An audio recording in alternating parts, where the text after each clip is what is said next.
Singularity is coming, and I believe this guy right here is sending a message. So for those who do not know, this is the new Grok logo, which is a picture of a black hole depicting the singularity. As you can see right here, if you type in singularity on a search engine, you will come up with this. And that is because a gravitational singularity is a theoretical condition in which gravity is predicted to be so intense that space-time itself would break down catastrophically. As such, a singularity is by definition no longer part of the regular space-time and cannot be determined by where or when. Gravitational singularities exist at a conjunction between general relativity and quantum mechanics. Therefore, the properties of the singularity cannot be described without an established theory of quantum gravity. Are you also confused as I am? Well, don't worry, you're not alone. But the main point and takeaway here is that he is using this visual of the singularity with a black hole as the logo for Grok, his artificial intelligence. And as we know, the name Grok means to understand so thoroughly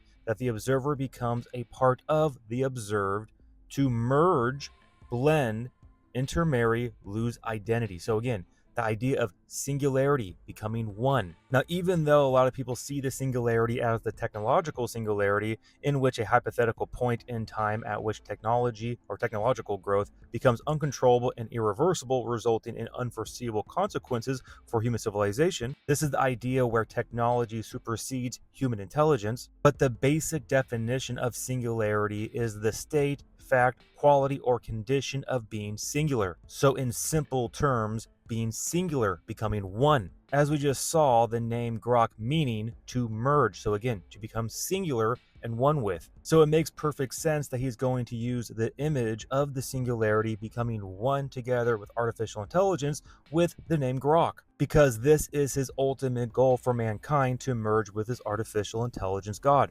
The merge scenario with AI is the one that seems like probably the best. Like if you can't beat it, join it.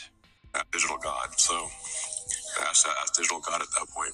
You're bringing what? Perhaps that's where our new God will come from. His messaging is clear to those who have eyes to see and ears to hear. So this right here, 2 years ago, he commissioned an art piece called A Fork in the Road. And right now, in my personal opinion, mankind is at this fork in the road. Will individuals choose their own way, following after technology and the singularity with this AI God, the broad road that leads to destruction, or will they go the narrow path that few will find, which is Jesus Christ? Because he is correct about something. The singularity is coming, and people are either going to become singular or united, merging together with artificial intelligence and the Antichrist during the tribulation, or people will become singular, merging and connecting with God. Because remember, the base definition of singularity is to become one with, to become singular. And while the earth dwellers marvel and worship technology and artificial intelligence, believers in Jesus Christ will be uniting together with our own singularity, connecting with God. Now, in my own personal opinion, this is also why I believe we are witnessing so much division.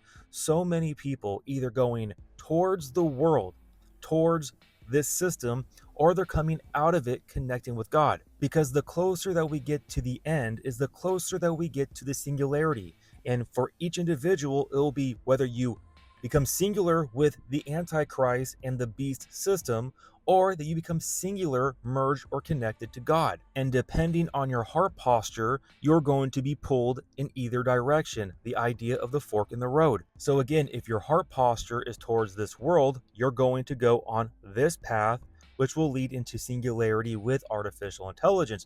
But if your heart posture is set towards Christ, you're going to go on this narrow road that leads unto life, which will be singularity, connection, merging with Jesus Christ. Again, this is my own personal opinion on what I'm witnessing right now. Because right now, what I'm witnessing is that God is allowing individuals to be given up to their own desires. Hence why the idolatry is so off the hook right now, along with the deception, because the idolatry blinds people. But at the same time, there is a group of individuals who have their eyes open. They can see the writing on the wall. And this is because their heart's desires are set towards Christ, wanting nothing more but to be pulled out of this world, merging with Christ. Now, a little side note with this logo, clearly there's also some Saturn symbolism here, which they love. And also, this idea of the black hole reminds me of the bottomless pit found in Revelation 9:11, and they had as a king over them the angel of the bottomless pit, whose name in Hebrew is Abaddon, but in Greek he has the name Apollyon. Now, there's also some other esoteric symbolism with the Singularity black hole logo here. The idea of the rings is the Ouroboros going around in circles, and then you have the black hole that goes into eternity. So some people believe that if you ascend, you go through the black hole into eternity, but if you don't, you get stuck in this time loop over and over again until you figure your way out. Again, that is the esoteric symbolism behind it, from my own understanding, of course. But with that being said, we all have our own personal responsibility to choose the path in front of us. Are we going to choose this world, or are we going to choose the narrow path that leads to life? And as we know in John 14:6, that Jesus Christ is the way, the truth, and the life. So we keep our eyes focused upon Him, trusting in Him, choosing that narrow way that leads to life. And the way you choose that path is by faith. Without faith, it is impossible to please God. Hebrews 11:6. And by faith, one is saved by trusting in the finished work on the cross 2,000 years ago by Messiah, his perfect blood that was shed, the Passover blood of the Lamb. If you trust in him for salvation, for what he did, and that he was resurrected on the third day to prove that he is the one who conquered sin and death. So with that, we place our faith and trust in him, what he did for us, and from that point, we also live day by day with that same faith, trusting in him, living by faith and not by sight. So with that, guys, I love you all so much. God bless. Remember, the just shall live by faith.